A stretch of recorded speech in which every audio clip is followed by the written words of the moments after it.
দর্শক, বাংলাদেশের শিক্ষার্থীদের একটি নতুন রাজনৈতিক দলের আবির্ভাব হচ্ছে আগামীকালকে, যেটির নাম ঠিক করা হয়েছে জাতীয় নাগরিক পার্টি। আগামীকাল বেলা ৩টার দিকে মানিকমেয়া এভিনিউতে এই দলের আত্মপ্রকাশ হবে। জুলাই অভ্যুত্থানে নেতাদের গঠিত এই দলের অর্গানোগ্রাম চূড়ান্ত হয়ে গেছে। এই দলের আহ্বায়ক হচ্ছেন নাহিদ ইসলাম, সদস্য সচিব হচ্ছেন আক্তার হোসেন এবং মুখ্য সংগঠকের পদে দেখা যাবে নাসিরুদ্দিন পাটোয়ারীকে। এছাড়া উত্তরাঞ্চলের মুখ্য সংগঠক সার্জিস আলম এবং দক্ষিণাঞ্চলের মুখ্য সংগঠক হচ্ছেন হাসনাত আবদুল্লাহ। এছাড়াও প্রথম সারির পদে থাকছেন সামান্তা শালীন। শিক্ষার্থীদের নতুন এই রাজনৈতিক দলের প্রথম অগ্রাধিকার হবে দুর্নীতিমুক্ত দেশ গড়া। হাসনাত আবদুল্লাহ যমুনা টেলিভিশনকে জানিয়েছেন, নতুন বাংলাদেশ গড়বে নতুন এ দল। ৭১-এ যেটি পাওয়া যায়নি সেটিই হবে বর্তমানের বাংলাদেশ।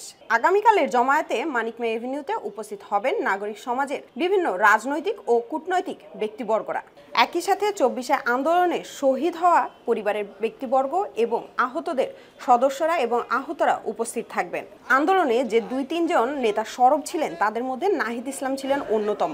শেখ হাসিনা পালিয়ে যাওয়ার পর ডক্টর ইউনূসের নেতৃত্বে অন্তর্বর্তী সরকারের ডাক টেলিযোগাযোগ ও তথ্য মন্ত্রণালয়ের দায়িত্ব নেন নাহিদ ইসলাম। অবশ্য আগেও গণতান্ত্রিক ছাত্রশক্তি নামে সংগঠনের নেতৃত্ব দেওয়ার অভিজ্ঞতা ছিল তার। এবার সেই জল্পনা কল্পনার অবসান ঘটিয়ে শিক্ষার্থীদের নতুন দলের নেতৃত্ব দিচ্ছেন নাহিদ ইসলাম।